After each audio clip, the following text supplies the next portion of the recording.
When I had my loose natural, I used to lose my edges relative to now that I have locks because I don't comb my hair often. In fact, I don't comb my hair at all. But I noticed that some of the locks were putting some strain on the edges, and I decided to take matters into my own hands.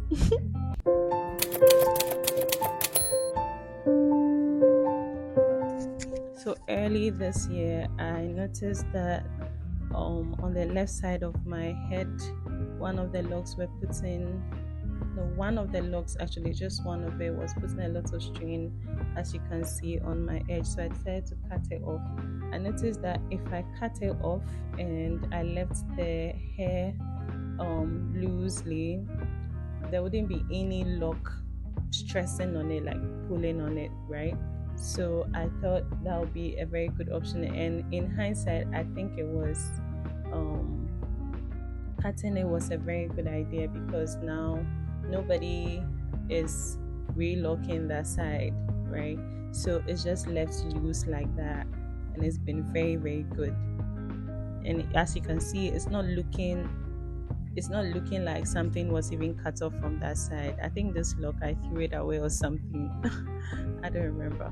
I intentionally I at first I left it alone. I kept it to add it to the other locks, I think, but I threw it out later because I didn't think it would be useful to me anymore.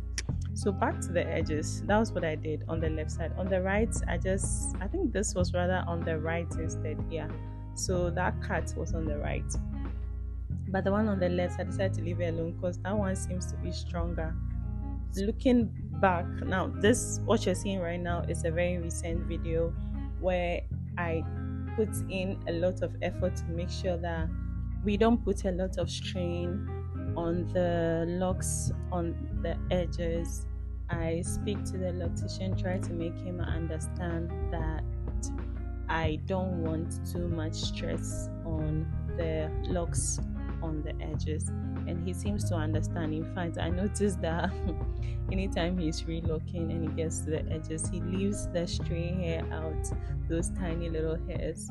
From afar, you don't even see them right now, but if you get close, you notice that he leaves those really tiny hairs out. He doesn't relock them, and it's more comfortable. I feel very comfortable. I don't feel my face too tightened, at the end of the day or at the end of the lock retightening when I'm sleeping at night. I'm able to sleep comfortably. So far, my edges have been healthy because we don't retighten the tiny ones in the front. I'm able to comfortably put my hair back in a pony or push the hair back into any style I want, and I'm still able to lay my edges nicely, and I know that I won't have any problem the next day. So that is something I'm very proud of. um Even though I know, I'm very much aware that retightening the locks can put a lot of strain on the edges, I've decided not to even retighten the ones on my edges. I'm leaving all of those ones out so that I don't even put any strain on them at all. So edges are left out completely. No combing, no retightening, no pulling on it, nothing. They're just left alone. They're left out completely. And I feel like that is how I'm going to preserve my edges for the years to come. Yeah.